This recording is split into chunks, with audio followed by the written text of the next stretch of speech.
And welcome back to Let's Play some Space Pirates and Zombies and Bounty Hunters. When last we left off, the Clockwork Heroes repaired, we built a larger fleet, and we were preparing to leave the Sol system, rather. There's a lot of solar systems. I don't think saying any given one is it's unfair to the other solar systems, is what I'm saying. So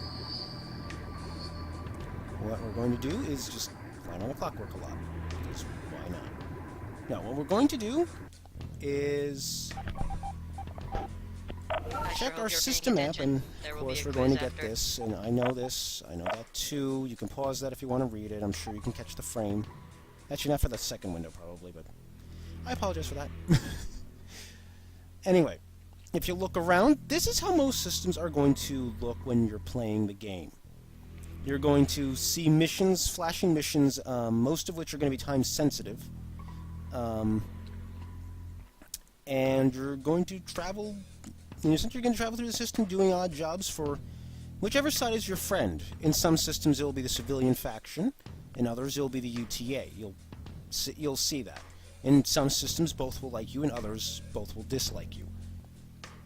And the missions vary. In a sense they're a little repetitive in that they're the same types of missions, but it's not as bad as it sounds. It all helps you to level up, and isn't as tedious just because the space combat can be a little random. So I say space combat like there's ground combat in this game. There's not.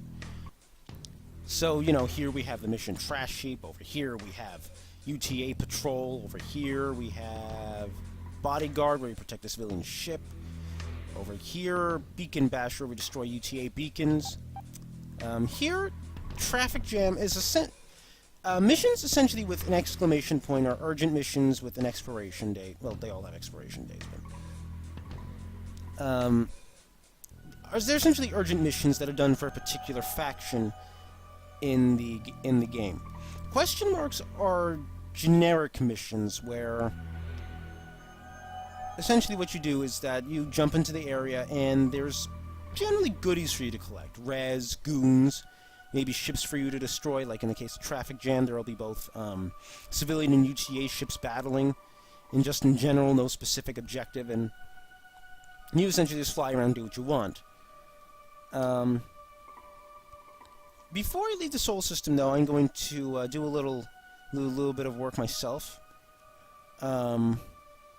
It may or may not end up in the finished product. We'll see how long they last, because we kind of want to progress. And our next level of progression, of course, is getting rid of the UTA Warp Gate blockade here. And you'll find that essentially, as the windows before were mentioning, the ones that I closed out, each system has one or more warp gates that you use to travel to surrounding systems. However, the UTA in almost every case has blockaded the gate and prevents you from exiting the system until you defeat that blockading fleet. And they can be pretty tough. You always have to check the level on the blockade. If the level's too high, then you will be easily beaten by the blockade, and you won't be able to progress through to the next system. Most systems have several different blockades, some of which are easier than others. And the easier ones are usually the ones you aim for early on in the game, etc., etc. I think you can figure all that out on your own. Anyway, let's go for a mission now. I think I'm going to choose Bodyguard. This will probably end up in the finished product, just because it's a different kind of mission than what we've been playing. Here we're protecting the ship from the dastardly UTA. Yeah, it's one of these. What is this called? Pounder, I think? Something? Ships are a little weird looking. But, yes, it's the one with the huge missile launcher. It's always fun. Okay. Gotta stop these darts. Nope, and they just flew past me.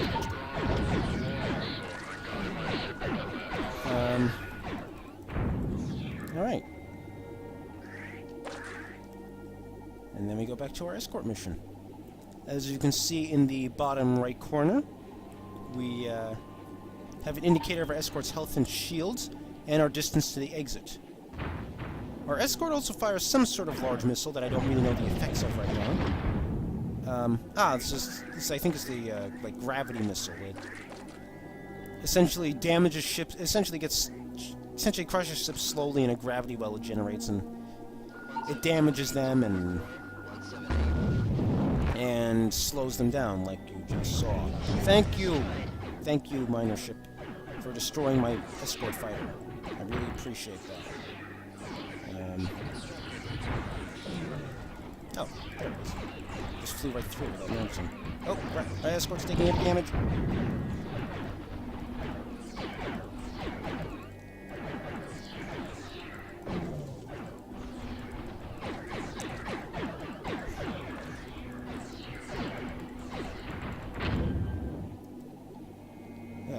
Hopefully you can get that fixed up. Let's get this escape pod. Also, the escorts will not move if you're too far away from them, which is pretty nice because, well, you know, sometimes you have to fly a distance away from them to combat enemies. Oh, looks like the gravity missile got it. Thank goodness. Would have been pretty annoying otherwise. And all right, thank you, ship, for taking care of that. Oh, and here comes the next group. No. I'll let my supports take... Oh, there's a hatchet in front of it. Shoot.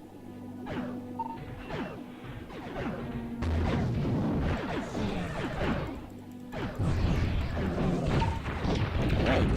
Oh! Ah, the explosion got me.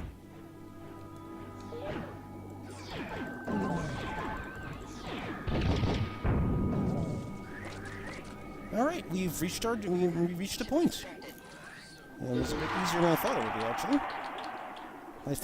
I remember in my last playthrough I had a bit of difficulty with the escort missions early on. So that was a nice and easy run-through. Got destroyed stupidly, but them's the breaks. Anyway, mission's over. The rewards are in the bottom right corner. I got 76 res, 25 data. My civilizations are up. And let's see if there's anything else worth doing. The UTA hates me more now because I destroyed their ships. Trash heap. Beacon basher. Now I'm going to take one more stop at the civilian station. Pick up any new technology I don't have. And then we're going to head out of here. We're going to we're going to smash that blockade. Like a blockade smasher thing. Yeah. Alright, let's get the standard reactor. And standard shield. I should probably spend a tiny bit of time collecting res. So I'm going to do that, and then I shall return. Alright, I've collected some res, and now it's time to head to the UTA Warp Gate blockade. It connects to Proxima, I'm assuming Proxima Centauri. So, let's have some fun blowing up the UTA.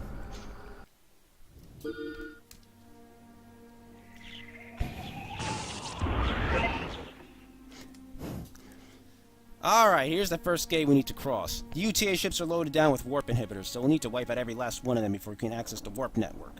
We should expect similar blockades at every warp gate between us and the core. Yeah, we should.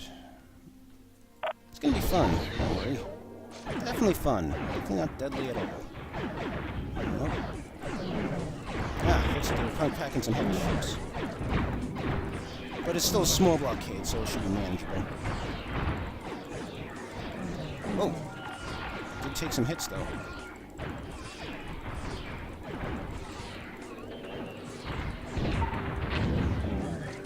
Oh, nice experience there. Oop. Ah. That big ship there, by the way, is a tug. It's not exactly a tough ship by any means, but it's large.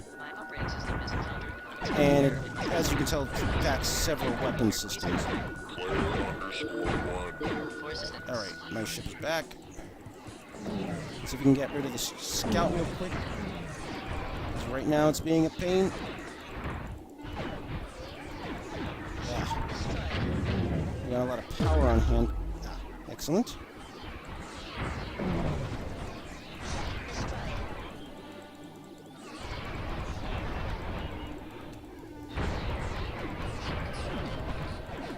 I'm going to try to stay close to avoid the missile fire. It's not really working, as you can tell. But we're wearing out its armor. This is going to be a battle of attrition, obviously.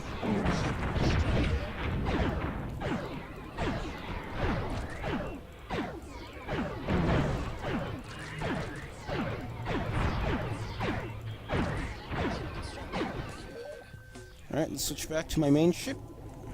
The boomerang. And it's gone. That's the last of the bastards. Fortunately, from this moment on, it gets nothing but harder. If we're going to survive, a pirate's life is all we have the luxury of now. The warp gate is back online, so let's heat up the warp capacitor and set a course. We've all been here far too long. It's time we moved on. Alright. Lost my hatchet doing that, though.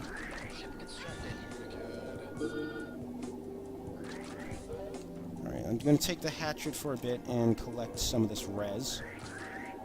As you can tell, yellow res is worth 25, and red res is worth 50. Also, res steadily degrades as it's floating out in space, so... larger amounts of res will break down, as you can see, into smaller amounts over time. And the same goes with escape pods. Escape pods will crack open after a period of time and release their occupants into space, like this poor man here, who just faded into nothingness. Okay. Not exactly sure if that's how it works, but... Okay. Anyway, let's take a look at the star map and get a tutorial. Yes. Know that. Okay. And we have gotten our first connection to... Stop zooming, please. Thank you. Okay. To Proxima. And here is our first example of the UTA actually actually liking us more, and the civilians not liking us as much. So that means in the next system, we will be... The next system will be helping the UTA on any missions we find. And of course, we can also switch it up by going to one of those question mark points and... brain fart. And attacking civilians, and I think that will make the UTA like you more. If they're in a particular system that both are neutral towards you, then you get essentially a selection of both missions from both sides, and you choose which one would like you more.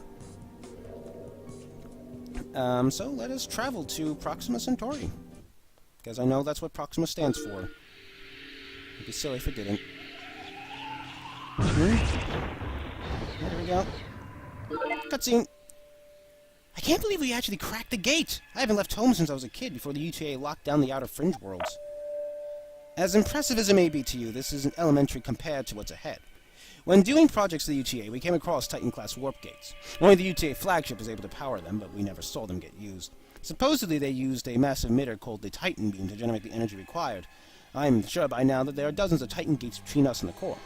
Sadly, your optimism is little merit, as we currently have no way to open them.